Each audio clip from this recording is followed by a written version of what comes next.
কোয়েল তাড়াতাড়ি নাও, দেরি হয়ে যাচ্ছে। হ্যাঁ, আর 5 মিনিট। স্যার আপনার অর্ডার। কোয়েল তুমি কিছু অর্ডার করেছো?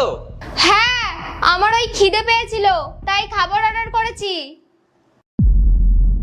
আচ্ছা, কত হলো? 300 টাকা। স্ক্যানারটা দাও দেখি। স্যার এই নিন।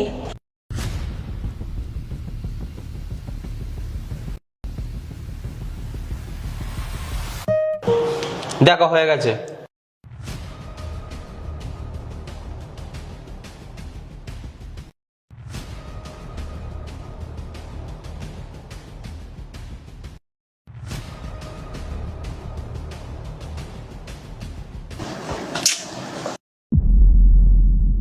আরে আর কতক্ষণ লাগাবে? এমনিতে তো দেরি হয়ে গেল।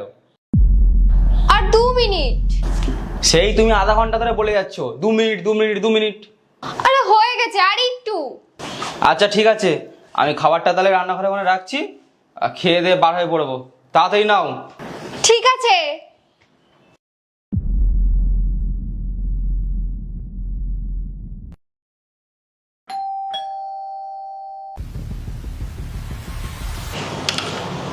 আরে তুমি, আজকে তো আমরা কোনো খাবার অর্ডার করিনি, আমরা তো বাড়িতে রান্না করে নিয়েছি।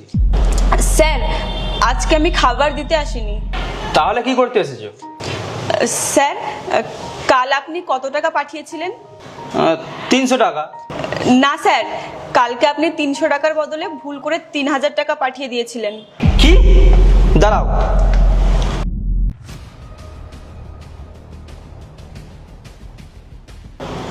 ও সেট, আমি 3000 টাকা পাঠিয়ে দিয়েছি।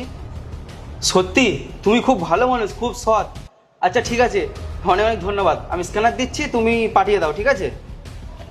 না স্যার, আমি এখন আপনাকে টাকাটা ফেরত দিতে পারবো না। কেন? স্যার টাকাটা আমার কাছে নেই, আমি সব খরচা করে ফেলেছি। তোমার কি মাথা মাথা খারাপ হয়ে গেছে নাকি? হ্যাঁ, আমার টাকা নিয়ে তুমি খরচা করে ফেলেছো, এখন বলছো ফেরত দেবে না?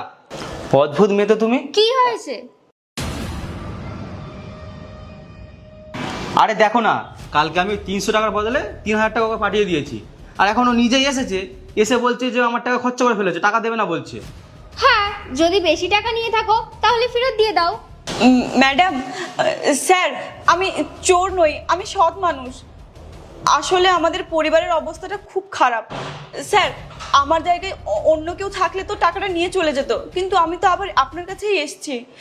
আমি আসলে পরিবারের কিছু সমস্যার কারণে টাকাটা খরচা করে ফেলেছি।